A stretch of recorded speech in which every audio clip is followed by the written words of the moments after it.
Bonjour amis téléspectateurs d'Afrique Sport TV, bienvenue dans cette revue de presse, j'espère que vous êtes en forme. Nous démarrons avec Afrique Sport qui évoque le classement des 10 meilleurs buteurs africains en Europe et comme vous le voyez, Mohamed Salah est 4e, Sadio Mané est absent dans ce top 10. Nous allons regarder ce top 10 effectivement avec Paul Anoucha, le Nigérien qui évolue en Belgique, qui a inscrit 27 buts, Patson Daka qui évolue en Autriche avec Salzbourg, 23 buts.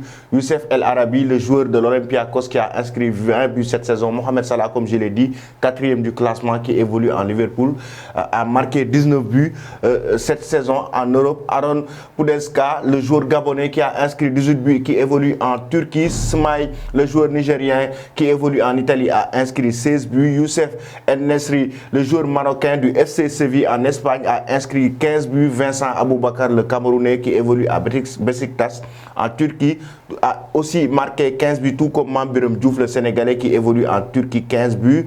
Jean-Pierre Snam a inscrit 15 buts aussi, le joueur camerounais qui évolue en Suisse. Voilà ce top 10 des joueurs africains qui évoluent en Europe. Et cette saison, on sent que le joueur sénégalais Sadio Mané est absent de ce top 10. Ça explique un peu la contre-performance de l'enfant de Bambali cette saison. Nous allons maintenant évoquer Afrique Foot avec Claude Leroy, qui démissionne à la tête du Togo. Effectivement, il y a de cela quelques semaines après l'élimination ou la non-qualification de cette équipe nationale du Togo pour la Coupe d'Afrique des Nations 2021-22 qui se jouera au Cameroun. Claude Leroy était annoncé comme licencié à la tête de cette sélection du Togo, mais finalement, lui, il a démissionné hier soir et le sélectionneur de 75 ans pourrait donc retrouver une autre sélection ou arrêter même sa carrière parce qu'on sait qu'il a longtemps cheminé en Afrique avec les sélections, à savoir le Sénégal, le Congo, etc.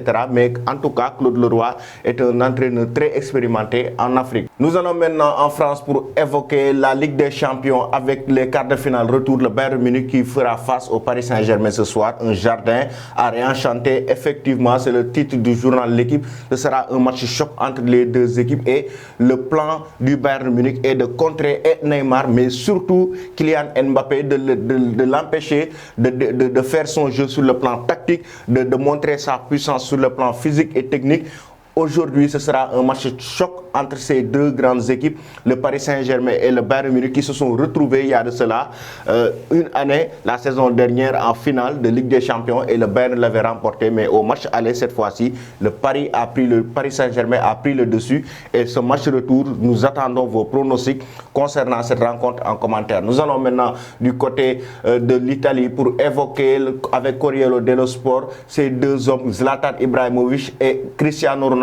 Zlatan Ibrahimovic est aperçu dans un restaurant de la place en Italie avec des gens sans masque, sans gestes barrières, et c'est interdit les restaurants en Italie, mais il a expliqué que c'était dans le cadre du travail. Tout comme Cristiano Ronaldo, après la polémique du week-end, il s'est montré avec sa compagne Cristiano Ronaldo pour montrer qu'il est passé à autre chose. Ce sont en tout cas les deux hommes qui font le buzz actuellement en Italie. Zlatan Ibrahimovic qui a pris carton rouge ce week-end et Cristiano Ronaldo, auteur d'une polémique autour de lui aussi ce week-end. Nous allons maintenant du côté de l'Espagne pour évoquer le puzzle Neymar au FC Barcelone. Il n'a pas prolongé avec le club de la capitale française.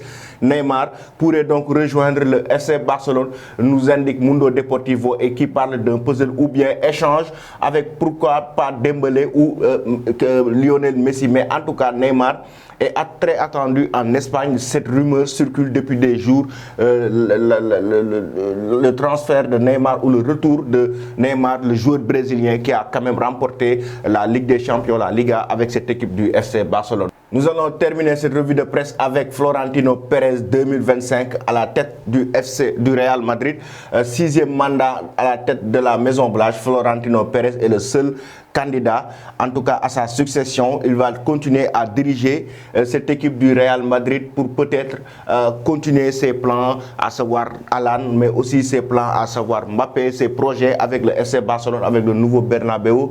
Florentino Pérez va continuer peut-être avec aussi Zinedine Zidane, l'entraîneur avec qui ils ont fait de belles collaborations. Donc les deux hommes vont continuer en tout cas avec le Real Madrid cette saison, mais aussi Florentino Marquinhos en 2025 jusqu'en 2025 son nouveau mandat. Donc c'est clair et net qu'il va continuer à la tête du Real Madrid. C'est fini. Avant de vous quitter, la question du jour, comme je l'ai dit tantôt, vos pronostics. Est-ce que le Bayern de Munich va se qualifier en demi-finale et éliminer le Paris Saint-Germain ce soir, mais où le Paris Saint-Germain va réussir son exploit et éliminer le Bayern de Munich et se qualifier en demi-finale? Merci. Je vous donne rendez-vous demain à la même heure.